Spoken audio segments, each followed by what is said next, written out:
oba-oba não. Evangelho de verdade. Pedro, André, João, vem cá, eu vou ensinar a vocês o que é evangelho de verdade. Evangelho de verdade é vocês entenderem que a dependência está em mim. Vão no meio da tempestade, e lá eu vou ver o tamanho da fé de vocês, e lá eu vou ver se vocês realmente têm fé no que eu posso fazer. Meu Deus, Jesus tira eles daquele cenário de oba-oba, de felicidade ali, e vão induzir eles agora no meio do mar, na tempestade. Que Deus é esse? Que Deus é esse? Esse Deus é ruim, Maurício? Esse Deus então não ama nós? Então não é isso. É que quanto mais a sua fé é provada, quanto mais a sua fé é provada, quanto mais Deus tira as nossas vidas da nossa zona de conforto, mais Ele trabalha no nosso interior e começa a nos moldar, para que lá na frente Ele nos use, para que lá na frente você exerça um bom ministério. Há dois tipos de tempestades. Entramos em dois tipos de tempestades. Tempestade essa primeira, por desobedecer a Deus. Segundo tipo de tempestade é a tempestade por justamente obedecer a Deus. Maurício, o que é isso? Vamos lá na Bíblia. Jonas vai enfrentar a tempestade, mas por quê? Porque desobedeceu a Deus. Lá vai uma palavra para os nossos corações. É melhor estar na tempestade obedecendo do que desobediente a Deus no meio do mar. Olha só o que Jesus vai fazer. Agora, por obedecerem, esses discípulos vão passar também pela tempestade. Há dois tipos distintos de tempestade, e é onde agora eles estão, no meio do mar. A ordem do Senhor é qual? Atravessem o mar, vão para o outro lado. É necessário vocês prosseguirem e chegar até o outro lado. Deus, logicamente, meus irmãos, sabia da tempestade. Deus, logicamente, Jesus, melhor dizendo, sabia da tempestade que iria vir sobre os discípulos. E por que Deus faz isso?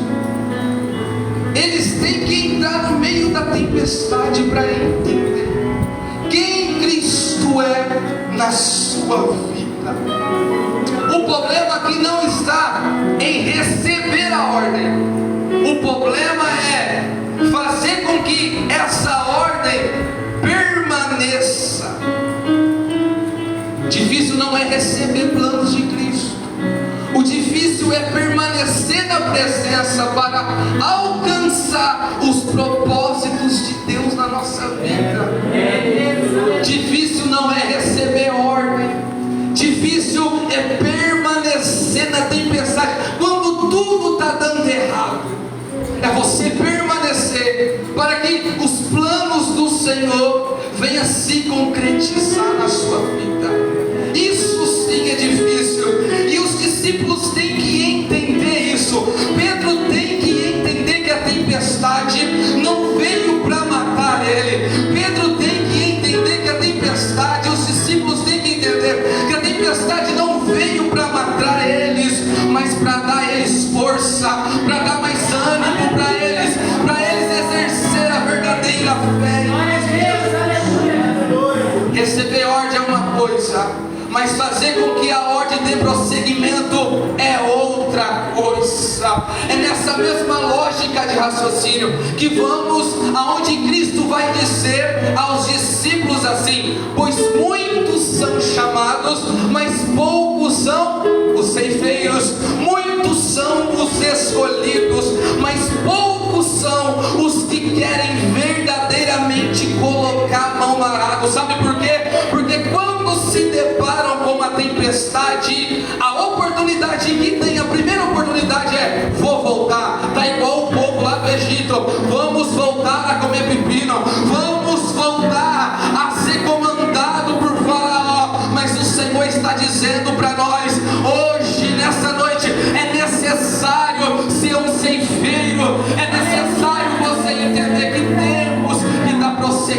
muito a boa obra. Muitos são chamados, mas poucos são ceifeiros.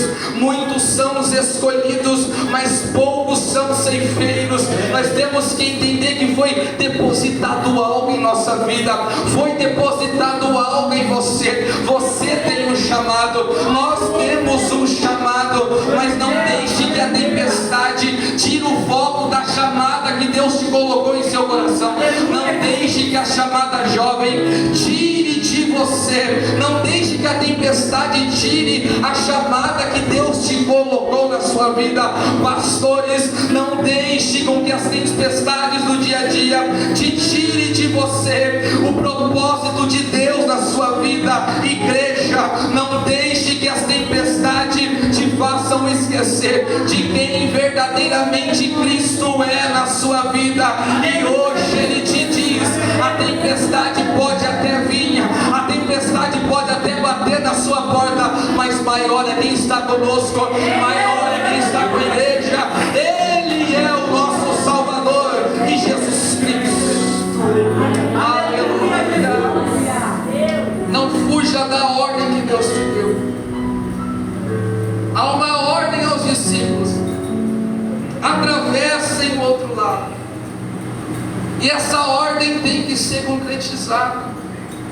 E eles vão então, meus irmãos, não tem medo. Eles vão, e no meio do caminho, no meio do mar. Meus irmãos, eu já assisti alguns filmes, nunca presenciei em estar no meio do mar.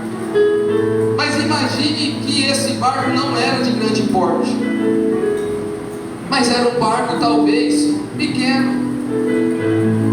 Agora você imagina estar no meio do mar, aonde no sul, no leste, oeste, sudeste, centro-oeste, em todo momento a qual eles olham para a tempestade, não vê nenhum abrigo sequer. A única coisa que eles têm para se abrigar ou para estar é justamente aquele barquinho. Imagine agora esse cenário em que os discípulos viram tantas coisas, tantos milagres, foi dado poder a eles, mas agora eles estão no meio do mar, e no meio do mar está vindo uma tempestade tão grande, mas tão grande, em que eles pensam que vão morrer. Surge no seu coração: agora acabou para nós, gente. Se Jesus tinha um plano para mim, acabou aqui, já foi. Imagine só, meus irmãos, você está cerca de 3 horas remando com o vento ao contrário. A Bíblia diz em João que eles estão cerca de 6 quilômetros, que estão remando, e não vê nada. E quando de repente Jesus vai aparecer a eles, Jesus estava orando, mas Jesus aparece a eles, e eles vão dizer assim: é um fantasma, é um fantasma. O problema, meus irmãos, é que às vezes a tempestade tira o nosso foco do propósito, que é atravessar, e começamos a confundir e a não entender os propósitos de Deus e dizer: será que isso mesmo é de Deus? Será que Deus realmente me escolheu? Será que realmente vai acontecer? Será que nós vamos chegar ao outro lado da margem? Será que nós vamos conseguir atravessar isso? Será? Os porquês da nossa vida, que há muito tempo eu ficava dizendo também: será que isso é para mim mesmo? Será que isso vai acontecer mesmo? Nossa, mas está tão difícil isso, está tão doloroso isso.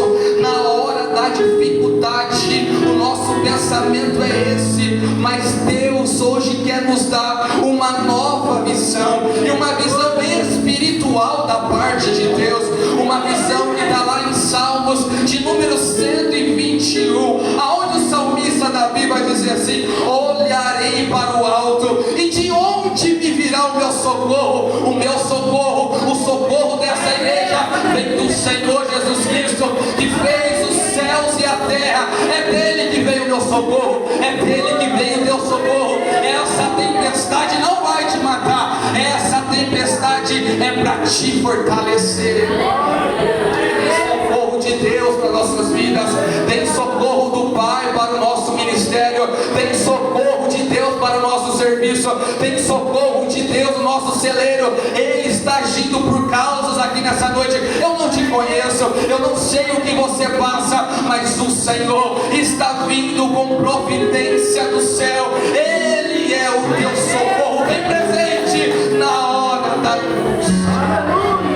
Oh glória, Santo Deus. Eles têm que passar para o outro lado. Santo Deus.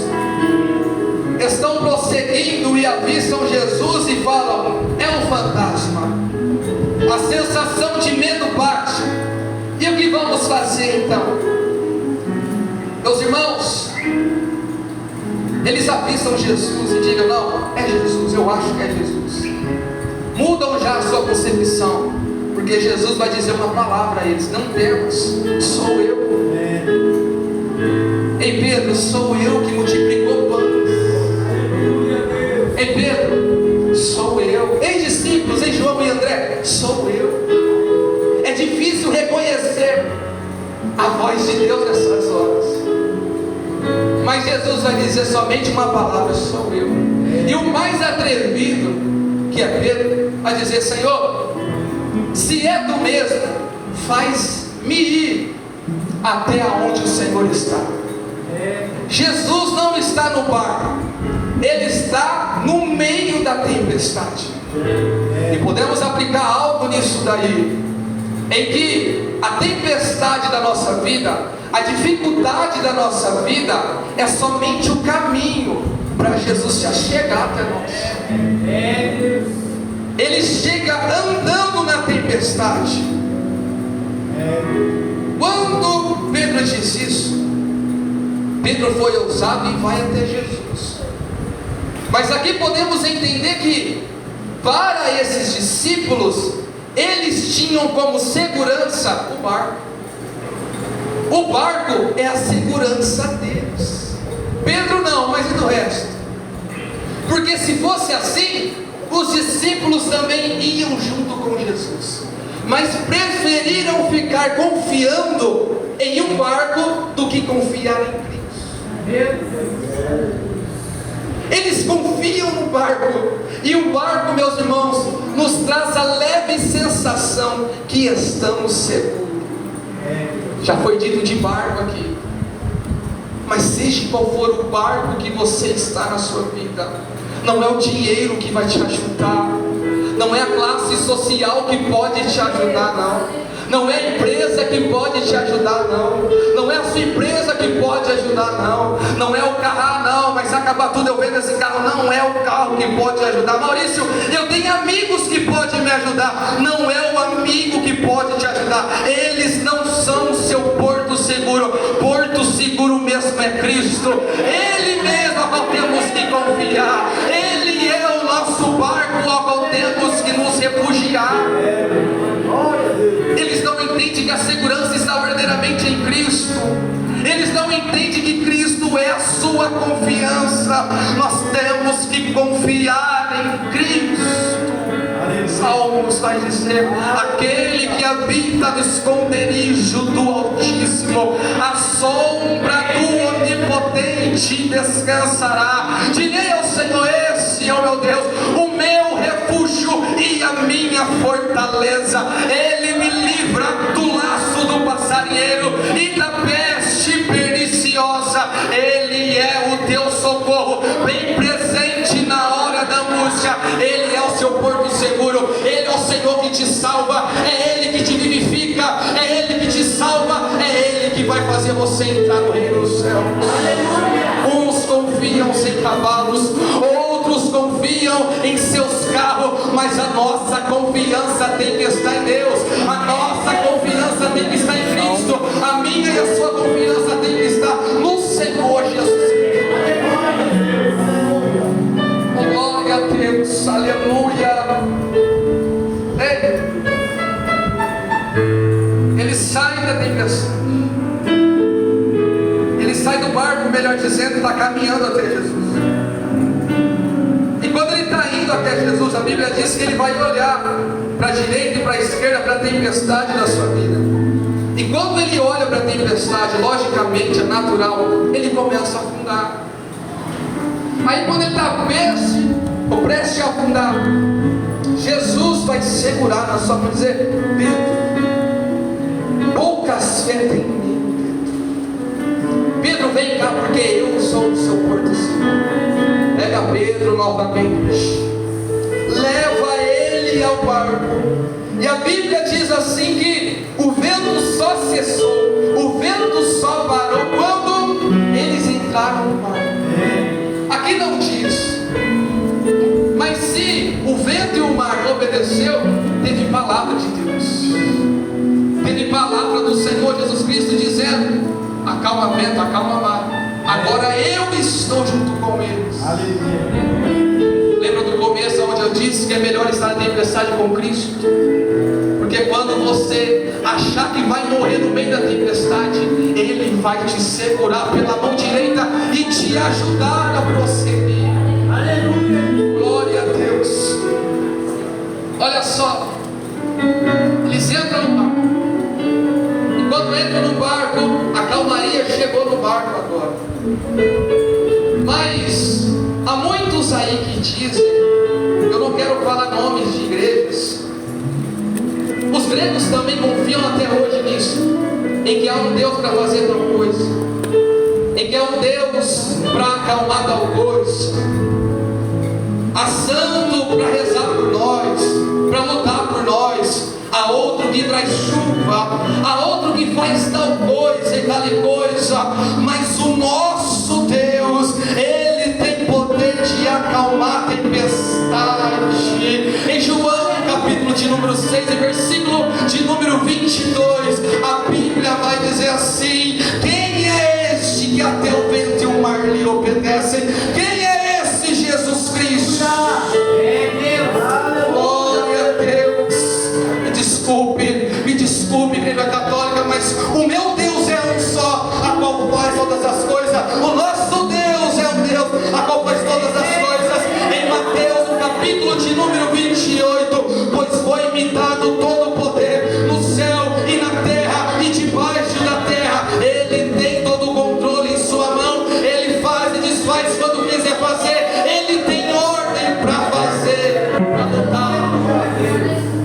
Oh, glória a Deus, Ele tem todo o poder em suas mãos. Meus irmãos, eu termino agora. A história poderia ser diferente se a atitude deste homem chamado Pedro, mais para frente aí da turma, posso dizer assim, se ele profetizasse ou trouxesse a palavra de Deus e usasse a palavra dele para profetizar e dizer: acalma, Jesus, acalma, Deus, em teu nome nós pedimos, acalma essa tempestade. Maurício, isso é heresia, Maurício. Nós não vemos que tem poder assim, não, Pedro, não. A Bíblia diz em que foi dado poder a eles.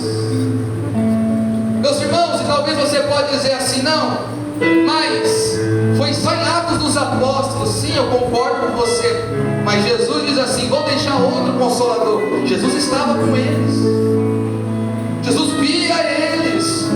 No Antigo Testamento, profetas também diziam: não vai chover, não vai acontecer, e não acontecia. Talvez seria diferente em se eles, ou se ele, Pedro, profetizasse ali e dissesse: não, eu tenho fé e vou usar a minha fé agora. Mas não usou.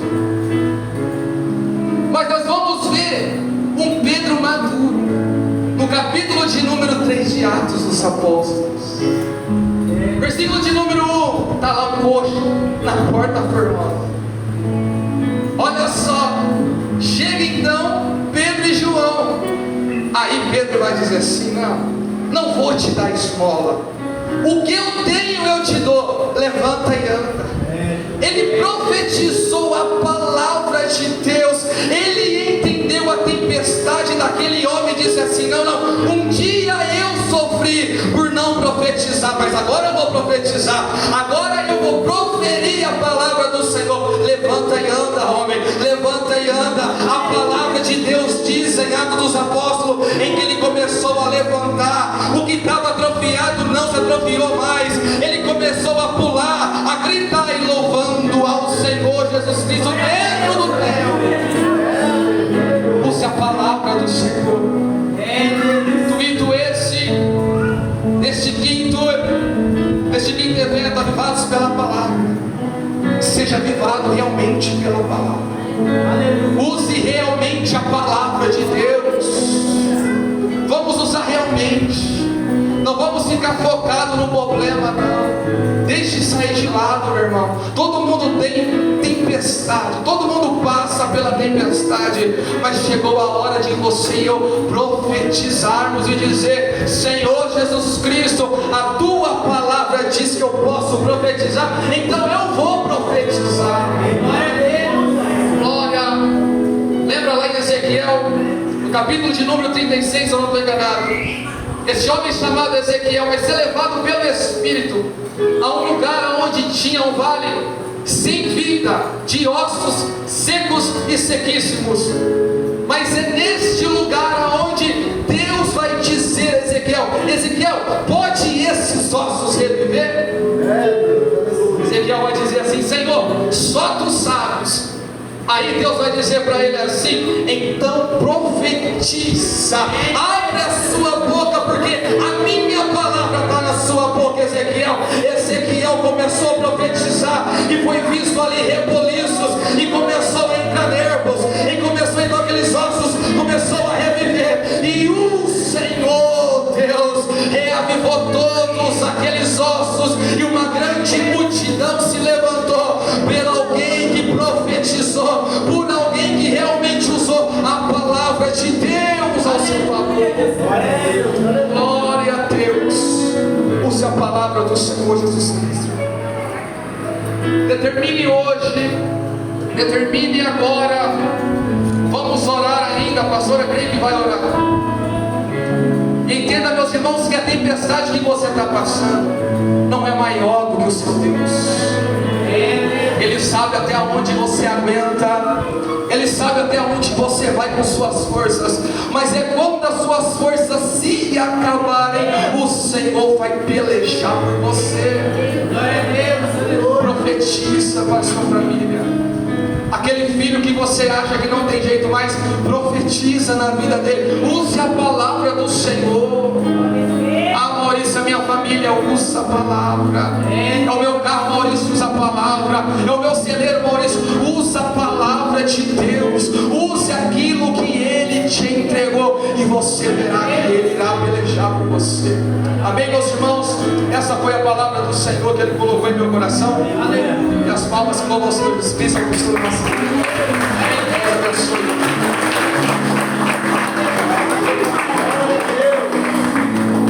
Glória a Deus, aleluia. Glória a Deus.